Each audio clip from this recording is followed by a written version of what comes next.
feedback of what you're actually seeing or what you think you're seeing. So here's one right here. This one always plays with my mind, especially when the screen's glowing a little bit when I first came in, walk by. But this one is illusion. If you look at the very outside part of the square, not the center part, but the very outside, which side is darker? Right. So you would think so, right? But they're actually the same color. Like this right here is the same as that color right here. But it's an illusion because of the dark and light thing in there. It's one of the things that your mind does too when you first look at it. They're actually the same shade on the outer part of the square. So that's an optical illusion. So we'll look at another one here. All right, it's pretty famous, right? What's everybody see here? What color is that dress? It's white and gold. What? You no. see white and gold? It's definitely No. white and Okay, gold. so that's That's the so first one. interesting. Yeah. You're the first one. I see purple and black too. I've argued Yeah. about this for years. Do we see another white gold? I think that's the first one. What? The only white, everybody else purple? Yeah. Okay, all right. So this is a pretty famous one that hit the internet. I actually made the comment when we were looking at this the other day. I do not understand how someone sees white and gold. Yeah. Yeah.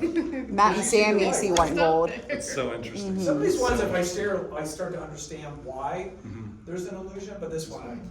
I don't. Dang, I did not know that was took the white. internet by storm. a few years Sorry, ago. Chloe. I I want They said to you were know wrong. what makes us different. You know, how can somebody see one thing and somebody else see a different thing, and we're looking at the same image? So an illusion. All right. What else we got here? This one kind of plays with your mind a little bit. When you look at it, it sure looks like there's almost illumination coming out, and you see these rays coming out. Those aren't there. That's an illusion. There are no rays coming out of the center of that object. But now I'm looking at it, I see rays. It looks like it's very shiny in the middle to me, but that is actually just a geometric pattern, sort of collapsing in on itself that makes us look at that. So that's another illusion. Once again, we're seeing something that's not really there. All right, another polling question here. Do you see the old lady or the young lady there? Yeah, I don't even know where you would see an old lady at. Wait. Before you do that, let's Yeah. see. Does anybody see Yeah. the old lady? Yeah. You see the old lady? So most people see young. So I think I don't know. I've seen it both ways, different times, but it's really hard to like force yourself to go back and forth. So Thomas, point out the. So here's the old lady, right? So young lady, eyelash, nose, profile, right? Ears. Mm-hmm. Old lady, this is her nostril. This is her mouth. She's sort of like So looking like this is with her. her This is fingers her up her mouth. nose, right? Like No, I still don't see it. no. No, I just And see a she's got young like lady a- with a like feather hat. like a scarf over her head. It's like this. It's this scarf going up and over. See, the young lady's got a profile looking this way. The old lady's The old lady's sort of looking, so like one eye, this. her other eye, right? Like so she's looking right down here. Oh, like a Baba Ganoush lady. Yeah, like a Okay. Baba Ganoush. Okay, Yeah. now I see it. Yeah. Quick Okay. question. So that's an eye on the side of her nose? I always thought it was like a mole. Oh. Oh, that could be too. Matter of perspective. Yeah, that could be. Yeah. Whatever illusion you want. I will write a harshly worded email to the artist. And see if we can get a response. to it. So once again, it's an illusion. It's something, it's the same object, it's the same image, but people see it a little different. So that's the illusion, right? This one, I think it does translate into the screen. I might be Yeah, it too does. close. It does. Mm. So these are just a bunch of black squares with white lines. And from where you're sitting, you probably see a very light shaded thing in the intersections, unless you stare at that intersection, and then it goes away. So if you move your eyes from intersection to intersection, the intersection that you're looking at, that little gray spot disappears, but then when you kind of look at a peripheral vision, you see, does everybody see the little gray spots there in the middle? And then do you see that, Tom? Oh, yeah. Yeah. Yeah, so this one kind of freaked me out a little bit, and especially when Thomas brought that up, like when I started staring at that one, it goes away. So it's another illusion. Once again, same object, it's an illusion. We're seeing different things than what really what's there. And then, oh, the SPRS score, the 110. Oh, wait a minute, it's an 11. Oh no, it's a negative 11. We did it. Oh no, we didn't. So this is what we're here to talk about today, is the illusion of the SPRS score. And that's the presentation for today. But we wanted to start out with something a little bit fun, just looking at different illusions. And we're going to talk a little bit about how the illusion happened, and some of the common top 5 things of what the reasons why, and then also sort of like the biggest mistakes that people make when going from a SPRS score to say a CMMC score. So we'll kind of dig into that a little bit and see where the illusion is, just like the little illusions that we looked at. So I'm Tony Cooper, I'm ProStratus CEO, been in the compliance field, I don't know, 4 or 5 years, I think about the same as a lot of people in the CMMC. Before that, I spent a lot of time in data center worlds and, building data centers around the planet or whatever, but we run an MSP, we'll do a little commercial on that. Thomas, do you want to introduce yourself? Sure. So my name's Thomas Saul. I've been in the compliance space for 3-4 years, somewhere around there. I'm a CCA, so I've been through all the stuff.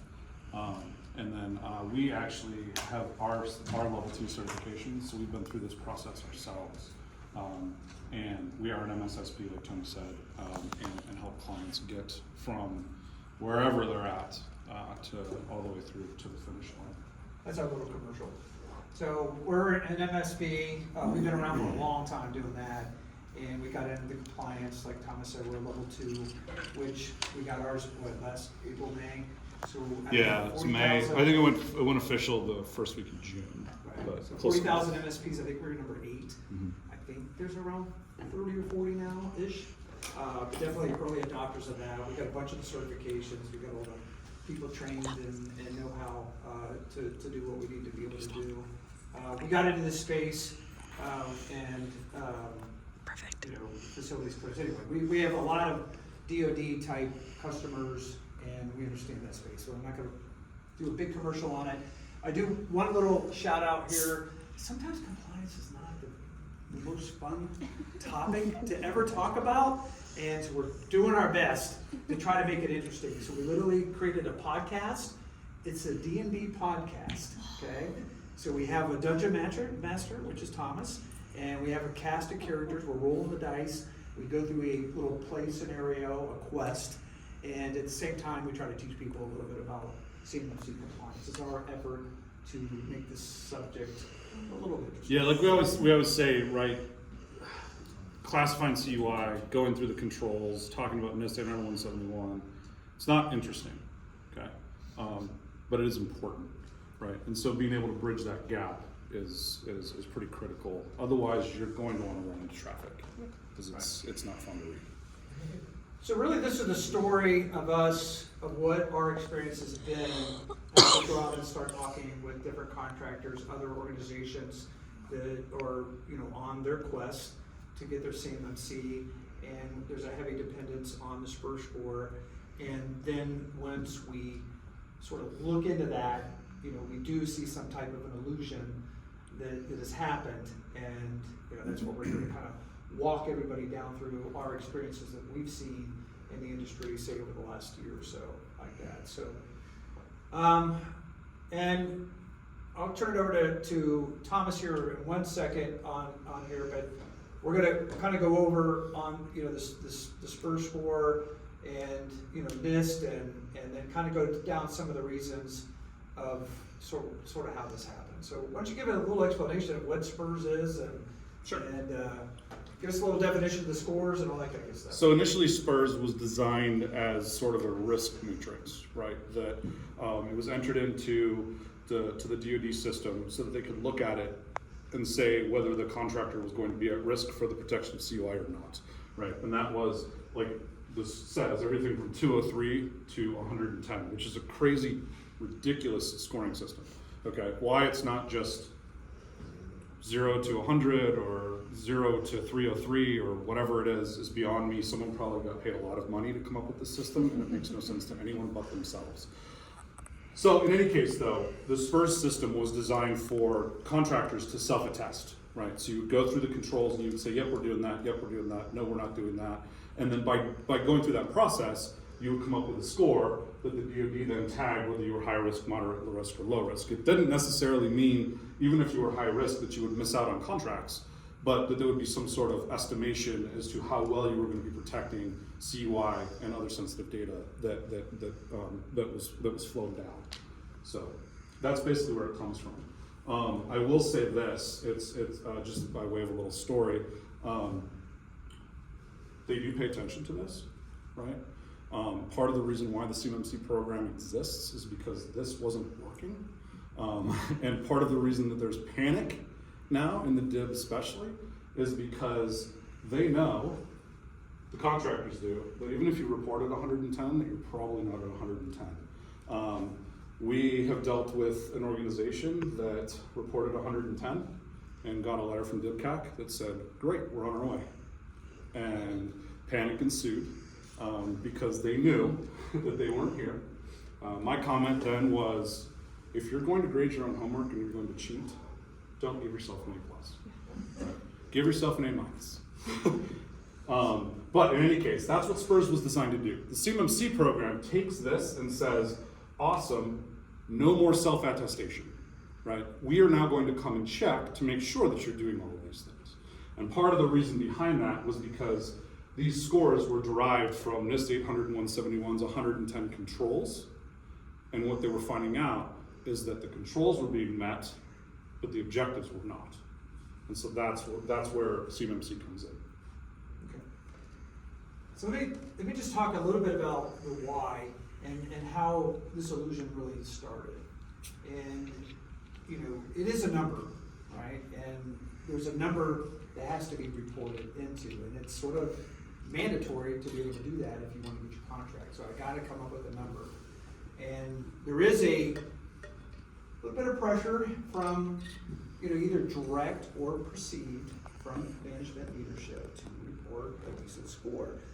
Usually, sometimes it comes through the IT department, and they want to look at it, and they need to report a number. And sometimes maybe the C-level or the leadership have another number in mind, or maybe they think that that will hurt their chances to get their contract if they report a very low score. So some of this kind of happened, I don't want to say on accident. The thing that I can probably relate to a lot is, I remember working on, in the data center world, we're working on some big compliance contracts, and it probably doesn't, it was for a big data center, actually. It's the Israeli military of defense data center. Okay, crazy data center under a bunker. If you go through there, they actually escort you with machine guns, and it's just nuts. So we're under a lot of stringent compliance regulations. We got a big spreadsheet. It wasn't this compliance, but it was a big spreadsheet. So what do? We got our team together and we divvied it up. We're like, hey, you take these, I'll take these, I'll take this. And the ones that I got, they fell into 1 of 3 buckets. One was like, okay, yeah, that one we do for sure. Okay, yes. Okay, the other ones were like, we're not even close. So I'm gonna say no on that. Every time I hit no, I know there's a cost to me somewhere or the organization. Every time I say no, that's an action item or a project somebody's gonna have to go out and fix, right? Or a higher insurance premium. Right. So then, you know, and I want to get this contract for this data center. So, and then there's a lot of stuff in the gray. Okay, there's and I kind of tilt my head and go like, we kind of do that. We kind of, you know. So now I'm making my own definition up, sort of. So I'll just throw out application control. So do you have that? And say, well, I don't know. We wrote a policy and told our employees not to load applications on their PCs. Does that count?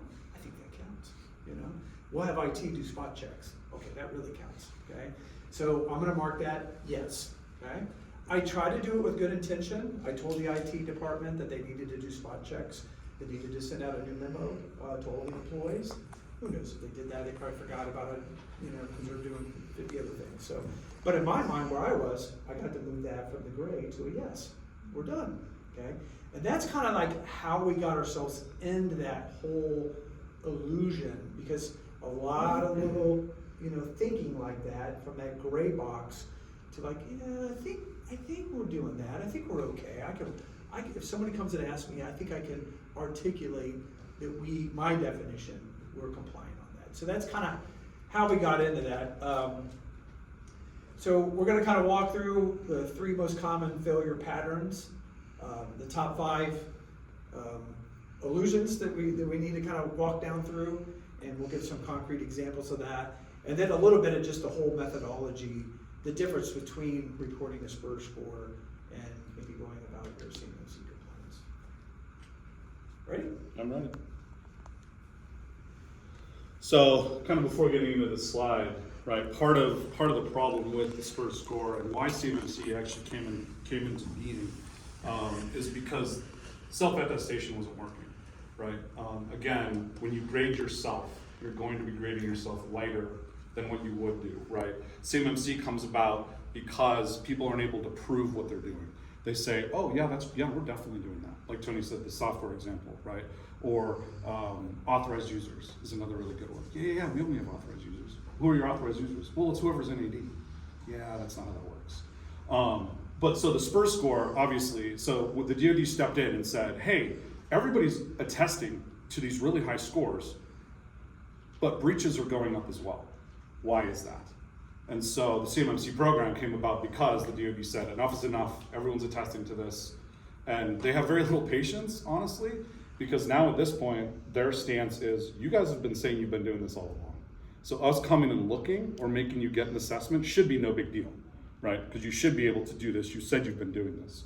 So one of the big failure patterns though is policies without practice, right? You've got an amazing policy stack, 30 documents, whatever it is, outlines absolutely everything, but you're not actually doing it, right?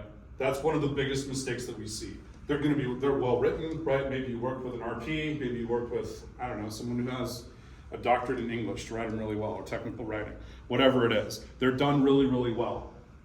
But no one even knows about them, right? You ask your tier 1 tech support, hey, what's our policy for this? And they have no idea, okay? That's the first point of failure, lack of awareness and training, okay? And then again, reviews.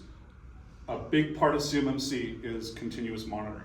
And what that means is you're constantly reviewing your policies and procedures to make sure that they're still accurate, running them through change management if they're not, right? You can't just go in and change stuff.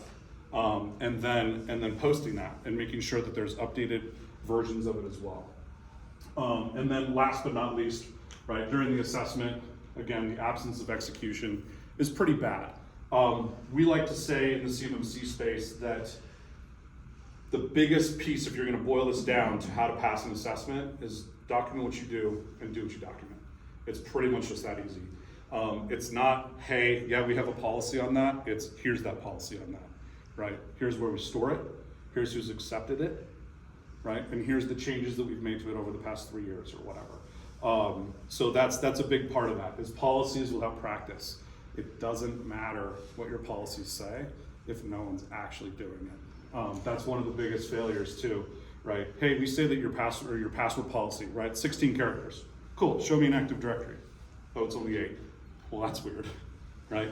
And that's a failure, right? That actually would be a failure. One of the things about CMMC, and I think we're gonna talk about this more later, but to say it right now is important, it's 100%, right? So your SPRS score doesn't matter because you have to have 110 in order to pass. So again, the SPRS score doesn't really matter. There's an illusion there as well. Second one, tools without process, right? Just because you have a SIM doesn't mean you're going to do well in the AU category, right? Who's monitoring those logs? Who's looking at those logs? Are those logs the logs that you say you wanted in your policies, right? Just because you slap a tool on it doesn't mean that you're going to pass. You need someone to administer that tool, right? You need reporting, you need auditing, you need reviewing of that tool. Patching, right? Application control, that's a big one. Tony brought it up, but I cannot stress enough, right? Right now, in NIST 800-171A R2, which is what CMMC is based off of, you can whitelist or blacklist applications. R3, you must whitelist. So if you want to get ahead of this, whitelist now. From an IT perspective and the cybersecurity perspective, it is way, way easier to whitelist than it is to blacklist, okay? And way, way safer to do it that way as well. But again, just slapping a tool on it does not mean that you're going to be compliant. Security training and awareness is another one. If you give security awareness training and people don't do it, and you have to produce a report, and it shows that people aren't doing it, that's not gonna look good, okay? Especially if you say in your policies, people complete this training within 2 weeks, and it shows 2 months ago, and the training's not complete. So again, just slapping a tool on it, you need skilled people, right? This doesn't necessarily mean that you need to hire everybody internally, okay? But make sure that you are implementing the tools and that there's a process backing it up, right? Policies, procedures, and evidence is what really, really counts when it comes to CMMC. And then the last one, people without training, right? Again, this does not necessarily mean just security awareness training. This is role-based training. Are people who are in certain areas of responsibility aware of threats and trained appropriately? So if you have somebody who has access to CUI, do they have CUI training, right? Just your basic security awareness training is not going to cover that. There's lots of resources out there, but making sure that people understand what their roles and responsibilities are is absolutely critical. This also comes down to policy acceptance. There's actually an objective that talks about whether or not the people in your organization know the policies and procedures, okay? Again, very easy to test, very easy to pass, also very easy to fail. So people without training, because once again, right, we talk about technology, we talk about policies, right, administrative, technical, and then people, right?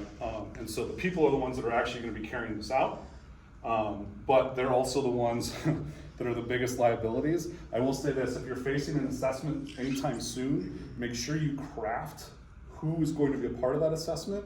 You want people who will give, we talked about this just the other day, you want people who are going to give the 5-word answer that's going to answer the question and nothing more.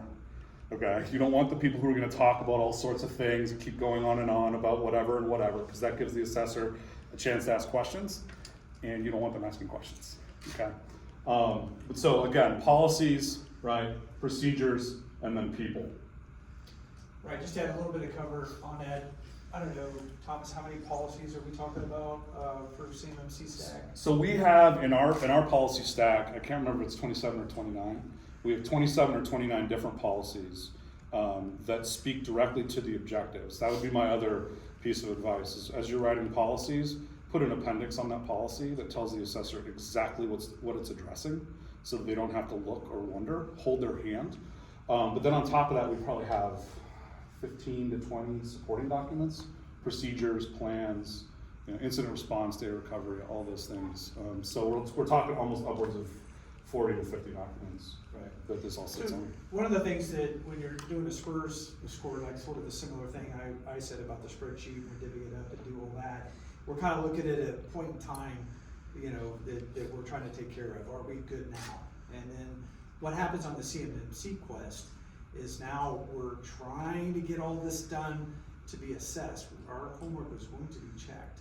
So there is a lot of movement between when you start and when your assessment is. And a lot of these policies probably don't exist or need to be created. And then the procedures need to be created. And then all the training, there's just so much to digest so quickly that it becomes very, very hard to operationalize this under a very short time frame. So it's not just sort of getting the paperwork done in like the SPRS section, it's operationalizing all this and getting this training into is pretty daunting, but that's the win or lose of the whole assessment.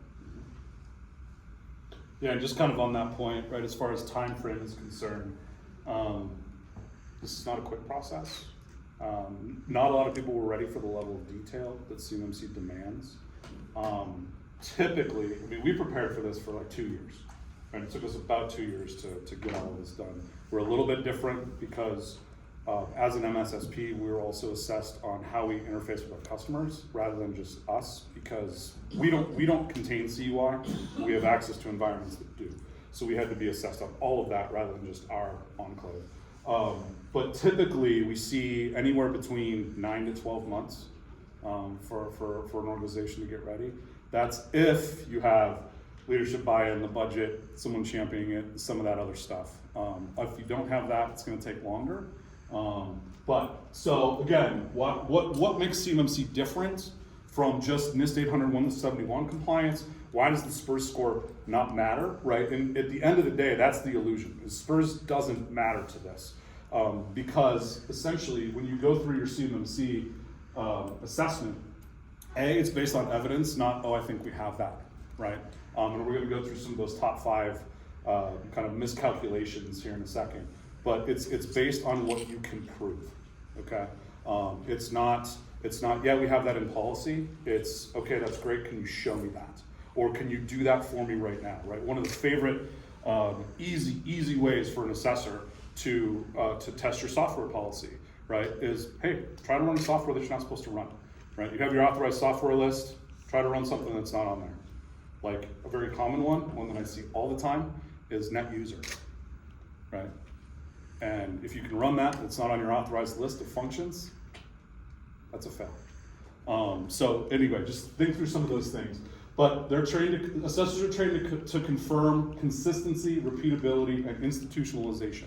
They're not going to go and grab random people and ask them questions or have them do stuff, okay? But what they want to see is, do your policies, your procedures, and your practices actually match, right? Is there a traceable line of evidence from one to the other? They expect their hands to be held, right?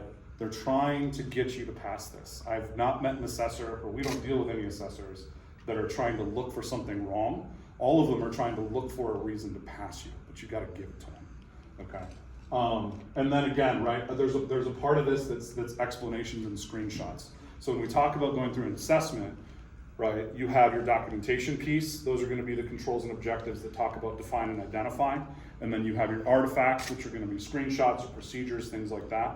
And then there are portions of the assessment where you will have to do things live, or they will ask subject matter experts in your organization about how things are done. So those are 3 different elements of an assessment there. But so again, the best way to do this, policy, procedure, evidence, right?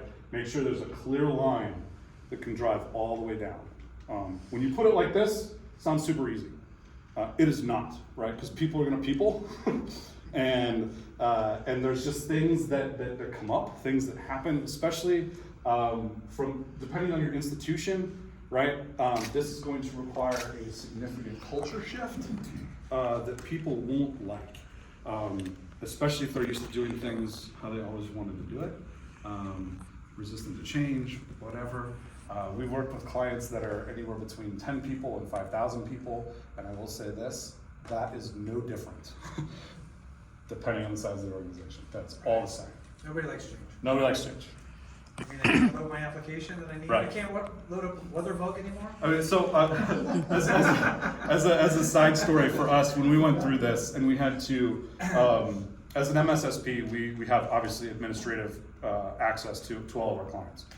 We had to rip away that administrative access to our own environment because it wasn't needed, right? When we first proposed that change, you would literally have thought that I was killing puppies in front of our techs. Like they were melting down and coming up with these crazy one-off scenarios that might happen 1 out of every 10,000. What if we need it for blah, blah?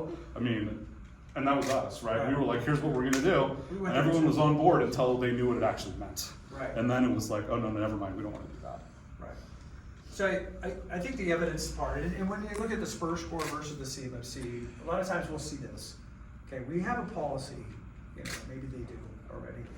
This is sort of not complete. We see a lot of procedures, but not enough to cover all the controls and objectives. Or you see one from like 15 years ago. Right. Right. And then this one is almost always tribal knowledge. It's like, how do we prove that? Well, go ask Jimmy or go ask Sally or whatever. She could show it to you. There's no defined way to describe that. Those all have to match up in an audit. So you need to not be guessing at how you're going to show that evidence. You need to have that screenshot, or you need to be able to demonstrate that. And putting all that together is quite a bit of work.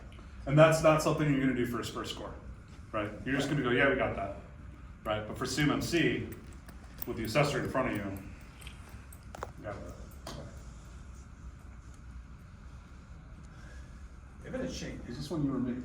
I think that's This is me, you. yeah. Okay, so we've kind of talked about some of this stuff a little bit, but how do you effectively, right, get from policy to evidence? And again, you know, this is what you're going to be looking for as your assessment comes along. This is what you're going to want to be preparing for, is that you have your policies, right? And they, again, the policies, from a CMMC perspective, define the ideal state. This is what things should be, right? If everyone was doing exactly what they were supposed to do, this is the way that they should be. And then your procedures define how you get to those policies, right? How do you make sure that policy X is achieved? Well, you have your procedures surrounding that. It does not mean you need to go overboard, right? You don't need a procedure for every policy statement, okay? But there should be procedures. I mean, HR is a great example of this, right? What is the onboarding procedure? How do you know who's getting what account? How are you making sure that the background checks are run? All of those things.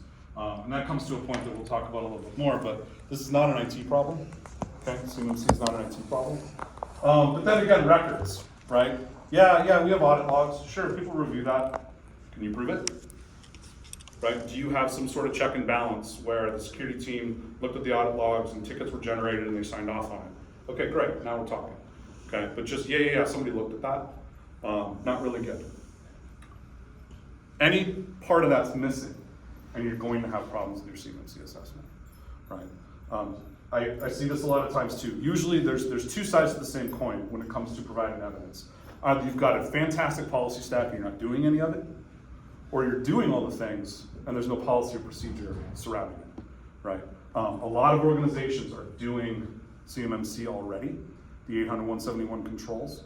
There's just no documentation to follow it up. There's no proof that they're actually doing it, okay?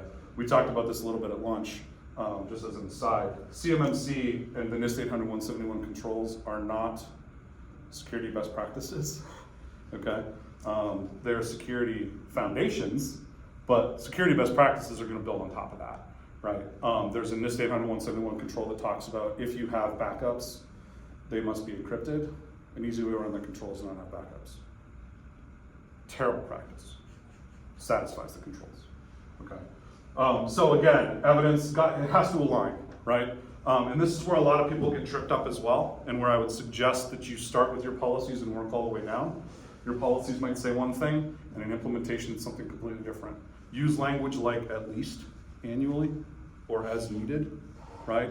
As opposed to locking yourselves into, we review audit logs every week. Do you have a record that you're reviewing them every week? If you don't, there's a misalignment there between policy and practice, okay?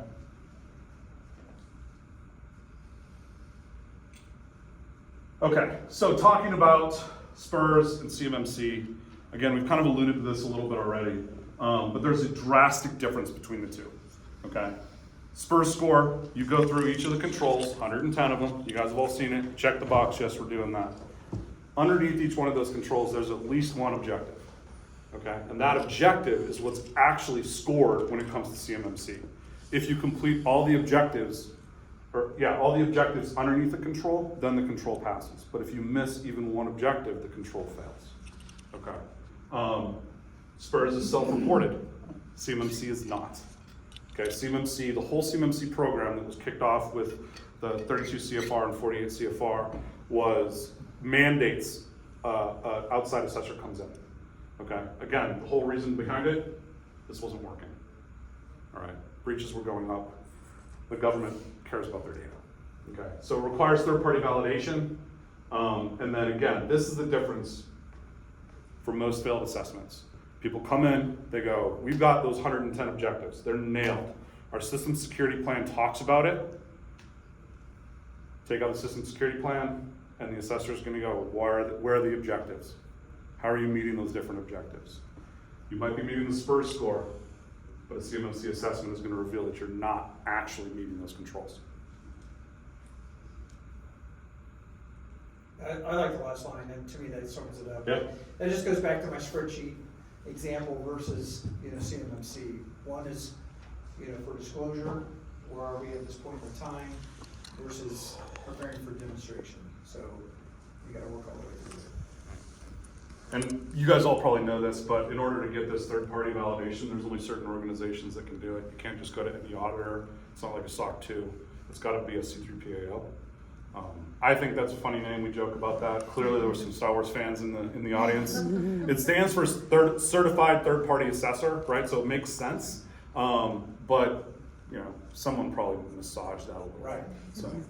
And you can't have the assessor also be the consultant. They gotta Correct. be separated, can't grade your own. There's a very strict code of ethics surrounding that about any assess and what they can tell you, right? I will say that going through an assessment, there's a lot of conversation, right? But at the end of the day, it's up to the assessor whether you pass or fail, and they don't have to tell you why. Okay, they could just say, yep, this isn't met. So if you want to know the why, that's where consultants come in. Would you know which, if they tell you you failed, where you failed at least? Oh yeah, they don't just say you failed your assessment. Okay. You'll literally go through, like as you're going through your assessment, they will give you a report at the end of each day and be like, these are the controls that are trending not met, right? They just won't be like, yeah, here are the 7 reasons why you're failing that control. But you will know which control and objective you're failing. Absolutely. Yes. Yep. We're ready for the top 5. Yeah. Can't have a presentation without a top 5 list. So here are the top 5 biggest illusions, and this would I would say these are the top 5 easiest to trip up between reporting a SPRS score and actually passing the CMMC assessment. The first one is access control, right? And I like to use this as a demonstration for the difference between a control and objective right out of the gate. It's the first one. Inside secret, the only reason that it's first is because alphabetically it comes first. Okay, it's not the most important or anything like that. It just happens to be alphabetically why. So, but 3.1.1 is do you identify, the first part of it anyway, is do you identify your authorized users? Yes, of course, absolutely. Control or objective A is do you have an authorized user list? Okay, which must be something that's different than, whoever's ever in Active Directory or whoever's in 365, those are our authorized users. The point of 3.1.1 is do you know who's in your environment and why at any given time, right? And is there a single point of truth to that? Most people for a SPRS score would say, of course we know who's in our environment. The second an assessor shows up and says, show me your authorized user list, now that's a little bit different. Right, and there's a variety of ways to take care of that. You could do, if you're a small organization, you can use a spreadsheet, doesn't matter. Right, there's tools, Workday, some of those other tools that are used that I've seen to be able to control that. But you have to have a single point of truth. And then later on in that control, there's objectives that talk about do you review it? And how often do you review it? Right? And so again, you take that single point of truth and you go, all right, who's actually in our system? Are there any discrepancies? If so, why? Right, maybe it was a failure of an onboarding process. Maybe it's a threat actor, right? So that's the first one, is access control. Seems super easy, of course we know, right? This also goes into, especially in 3.1.2 and later in 3.1.1, processes, service accounts, guest accounts, all of those things need to be properly identified and tracked and noted out what they are for, right? One of the other things, it's not in the access control, but in another control, service accounts, again, just a little tip, service accounts need to be for one purpose and one purpose only. So if you have multiple, like you have a service account for like 17 different tools, you're gonna need 17 different service accounts, okay? Incident response is another one. Do you have an incident response plan? Probably, okay? Has it been tested since 2015? Probably not, okay? So tabletop exercises, huge. You have to do them as your policies define. I would recommend saying things like at least annually. So that way you're only on the hook for doing it once a year. You will have to show the assessor your latest tabletop exercise. Okay, so if you have an assessment coming up and you haven't done one, do one, because you'll have to show them, all right? Audit, logging, and review. This is another big one, right? Yeah, we've got a SIM. Does anyone ever look at it? Nah, there's a lot of logs in there. It's just overwhelming, right? Is there a ticket that follows this that says who's reviewing it, what they found? Was there any incidents of compromise, right? From the cybersecurity side, looking at a SIM, a lot of them are going to be false positives or things that are normal, all right? Are those noted in the tickets? You're going to have to prove that, okay? Configuration management. This is another big one, another super easy one to fail. Do you have a baseline? Where is it? What is it? Do you use Intune deployment? What's your Intune baseline? Anytime it changes, do you document that? Right? All of those things are part of configuration management. Again, easy on a SPRS score, not easy for CMMC, right? Do you have a baseline? Yes, we do. Sure, what is it? Do you have a change management process surrounding it? Yes, we do. Have you changed anything in the last 5 years? Yeah, where's the ticket for it? Right, where are the meeting notes? All of those things as evidence. And then identification, authentication. MFA is a huge one here, right? Mismanagement of MFA, and not making sure that all accounts are enrolled. Once again, difference between R2 and R3. R2 says only admin accounts have to have MFA. R3 says all accounts have to have MFA. So just to future-proof that a little bit, just make sure that everybody has MFA. Also, from a cyber perspective, like there's no easier way to cut down on business email compromise and some of those other things than MFA. It's not perfect, right? No tool is, but just roll it out. So these are some of the 5 biggest areas where people go, yeah, we're doing that, and then when they actually have to prove it, they're not able to prove it. Another one that's just as an aside, and to the point of this being a business process, not an IT process, there's a physical component to this as well. Physical security is a part of CMMC and part of SPRS. One of the easiest controls to fail, and one of the easiest controls to assess is your visitor policy. Okay, so make sure you lock that down because that will be the assessor's first impression. I did a gap analysis for a very large client, and I went to one of their manufacturing sites. And when I got on site, they said, oh great, sign in here, check my ID, everything was good. And then they said, do you know where you're going? And I said, yep. And he opened the door and let me into their 1,000-person facility to wander around by myself. From an assessment perspective, that is an immediate fail, okay? Because there is literally an objective that says visitors are escorted, okay? We had one, I still think our guy, I know he's not trying to trick us out, but he had to go to the restroom. Yeah. I saw him look over his shoulder to Yeah. make sure that he was being chaperoned. Yeah. Yeah, So- but, and again, it's because here, from an assessing perspective, right, if you fail that control, I guarantee there's probably half the controls you're not succeeding on anyway, because that one's so easy, again, first impression. But again, right, as we talked about, this is the most common reason, alignment between concept and operation. What do the policies say? What are you able to prove? And do you do it repeatably? Oh, this one makes me kind of anxious when I look at this illusion right here. So the business impact, and there potentially there's opportunities, and there's also business impact on it. So obviously having an illusion on your SPRS score, bad things can happen if there is an actual forced audit and you can't defend it. So that is definitely, put your contract into jeopardy. It also could prevent you from getting new contracts on here. So, and then obviously it causes a lot of rushing, a lot of panic, and a lot of quick movements all at one time, which is very disruptive inside of most organizations if you have to move fast and don't have time to adopt things or train things and all that kind of stuff. So I've had a lot of good talks even on today's show. I think there's a great big opportunity for somebody that wants to get into this space that maybe doesn't have their certification. And we talked about that earlier at lunch. It's like somebody was calling me to ask me who has their certification because they are looking for a contractor, to pick up a contract or a subcontract. So I think there's going to be a lot of opportunities, inside of this. So there's a business impact in here. Obviously, there's a big major cost if you lose a contract. There's also a big award. And honestly, sometimes you have to think about, is this the right space for your organization? We have a lot of people all the time that maybe 2 or 3 people, and they're looking at the cost of doing this, and their contracts like that.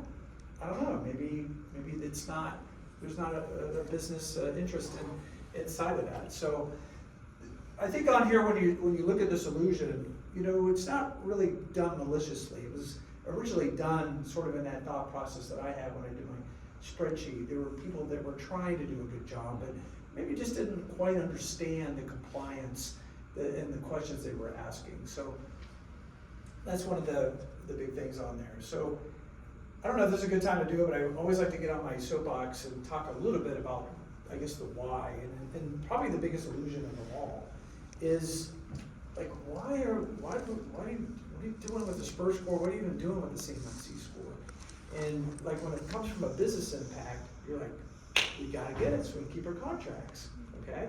And that, from the business side, is a very legitimate answer, okay? But really, let's take a step back and why do we have this program, okay? It's really to defend our national secrets. It's to do the right thing. When we first got into this, I was kind of more of a mercenary. Hey, good opportunity. I think we can make some money doing this. And I really kind of started down that road. But when I got into it, took a step back and looked at all the information that has been stolen from our country, how, you know, our adversaries could duplicate our most sophisticated weapons and technologies, and it's not fair, you know. Some people spent their whole careers developing what they develop, and to have somebody taking that from them and just duplicate it, it's not really fair to anybody. So if you look at it more as a patriot, you know, and I think that might be the biggest illusion of them all. It's like, why are you doing this? And if you start thinking more like a patriot, okay, and less as a mercenary, then this stuff really starts to make sense. That gets rid of the real illusion. You have to live it, breathe it, and do it for the right reasons, okay? Not just the money. And I just kind of piggyback on that, right? Like the whole CMMC program is built around protecting the CUI, right? And that program came about in 2010 under Obama with the Executive Order 13556. Why that came about is because it was determined after 9/11 that if government agencies shared information better, that 9/11 could have been prevented, right? We don't know, but there's a good chance that it would have. So the CUI program was developed then and there to say, hey, CUI is designed to be shared with contractors and interagency. The CMMC program came about because the DoD realized that the government contractors were not protecting information the way that they were supposed to be, right? And the example of that is the F-35. So the F-35 was backwards engineered by China by stealing enough CUI, not classified information, CUI, to backwards engineer the whole fighter and do it faster than us. They rolled it out onto the runway before we did. And we went, wait a second, that's ours. The only thing that was different was the flag on the back. Everything else was exactly the same. They even copied the flaws. Yeah, they even copied the flaws, exactly. And that was done by compromising CUI in the DIB supply chain. Not a DoD hack, but through the supply chain. So that's where CMMC came in, and the government said, all right, enough is enough. This is ridiculous. You have to protect the CUI. And the nice thing about that is, as part of that program, I mean, again, whether you're 5 people or 5,000 people, the challenges are different, but the requirements are the same. The framework is the same. So you don't get a free pass just because you're a big contractor, right? You don't get a free pass because you're only 2 people. Like I said, the challenges are different, right? The resources are different, but the requirements are still there. Got a few more slides, we might have to pick up the pace. Yeah, sorry. Yeah, I I don't rambled. want to make people late for Yeah. their drinks. So. Yeah, no, that's true. So just maybe talk a little bit about what actually works. Yeah, so again, you know, I can't stress this enough, right? Policy, procedure, evidence, right? Make sure that that's all in alignment. Keep it simple, right? Your policies don't have to be these grand epics. They just have to address the controls.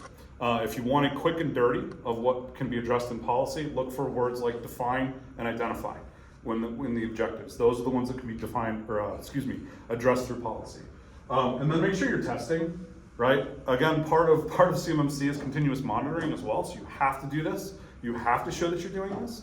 But it's also a really good idea to do this ahead of time before your assessment, whether that's with an outside organization or somebody helping you get ready, whatever it is. And again, your focus here is on validating what's actually happening, right? If you have a policy and you talk to the people who are responsible for enacting that policy, and there's no way in hell that we can do that, adjust your policy, okay? Adjust your policy to what's actually happening. Again, make sure it satisfies the control, but it's okay to adjust your policy when people on the ground say that's just not possible. I think the biggest line here, CMMC is a business issue, not an IT issue. So if you're in IT and you're going it alone, good luck. You really need to get business buy-in from that, from a budget, from a culture, from a change of pace, as far as, because like you said, there's going to be a lot of pushback, and if you don't have executive buy-in for that, you're gonna fight a lot of battles. So it's definitely a business issue, and not just an IT issue. So don't try to take it all on by yourself. Get that buy-in early and often, and make sure they're part of the process. And there's a difference between executive buy-in and executive support. Right. I would say, yeah. Which, you got the buy-in all day long, all night. Go every- do it. every minute. The support is a whole different situation when we're going and they're trying to pile on other additional projects and say, oh, we need to do this and this and this. Like, you told me CMMC is the #1 objective for this company in 2026, and now you're diluting my time and time of my one team member who is dedicated to this, and saying, you want us to go do this now. No, we need to do, no, you can find a couple hours. That's a very good, and you're absolutely right. Hey, do whatever it takes, sounds great, until whatever it takes isn't what they had in mind. Right? And then that's a very, very difficult conversation to have, but it is absolutely critical. We see this all the time. No executive buy-in is a sure path to fail. Because, and here's, again, we all know this from a cybersecurity perspective, your executives are probably gonna be the worst at following the policies, procedures, right? They're gonna be the ones that say, well, I'm the exception because I'm the exception. And unfortunately, that doesn't work in the CMMC space. Like, I think you can buy into the patriotic part of it and the right reason to do it. But I like that word support better. Hey, we got a final takeaway. Woo! This is it. This is the last slide. Yeah, so again, the whole point of this, right, is that attestation without evidence is going to be a failure. SPRS score is attestation without evidence. It's yes, we do that, instead of here's the proof that we do that. CMMC again comes about because you have to be assessed by an external party. Why SPRS doesn't really matter anymore, and I've heard some conversations that probably within a year, SPRS is going to go away entirely because it doesn't matter, right? When it comes to CMMC, either you passed or you didn't. It doesn't matter what your score was. If it wasn't 100%, you didn't pass, okay? And so either you will have your level 2 if you're holding CUI, or you won't. So whatever your score was won't matter, okay? Getting to that point means going through that policy, procedure, and evidence process, making sure that the business as a whole is supporting that. So that's the final takeaway. You have to have 100%, and your SPRS score really doesn't matter. So It's the illusion, right? it's the illusion. All right. Thanks, everybody. Yeah. Any questions? I guess at the end of an CMMC assessment, you got a final report and so forth. Thinking from a third-party risk perspective, and you need your suppliers to be protecting the CUI that you're sharing. Is this something that would be available, just like you'd say, hey, show me your SOC report, or show me your CMMC assessment? Yep. Will they be willing to share it? They should. So at the end of the day, once everything's said and done, you go through, you get your final briefing, right? You pass, good job. Everything's put into the government, right? The DoD knows about it, everything's reported, and you get a certificate. Well, it's digital, but it's signed, and it actually goes into the SPRS system, ironically enough. But no, if someone, and the trick to this, right? So let's say you get your level 2, and you work with 20 subs. They have to be level 2 as well. And they should be able to provide their certification to you. Just like you would have to a prime. Yeah, is it useful to you to see, or, I mean, I guess, is it just like, here's the stamp, I'm certified? Or is it like a report that would show, here's. No, you can actually go look it up. Improve on. Yeah, no, okay, so the two-part question there. So the first part, no, it is not just a stamp. They would have had to go through the assessment as well.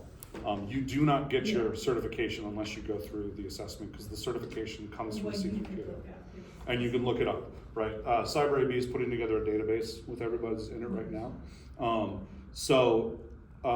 And the POAM thing that you're talking about, here are the things that you need to work on. So there's some caveats there. It gets kind of complicated. But essentially, in order to have your full cert, your full cert, you have to have no POAMs. Your POAM must be blank, okay?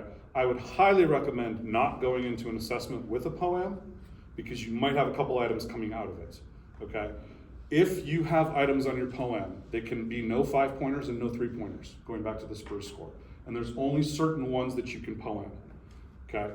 2 caveats to that. 1, you still must have at least an 88 out of 110 coming out of your assessment. And you have 6 months or 180 days to complete those. The C3PA will come back out, assess some of those, probably do some assessment of some other things as well.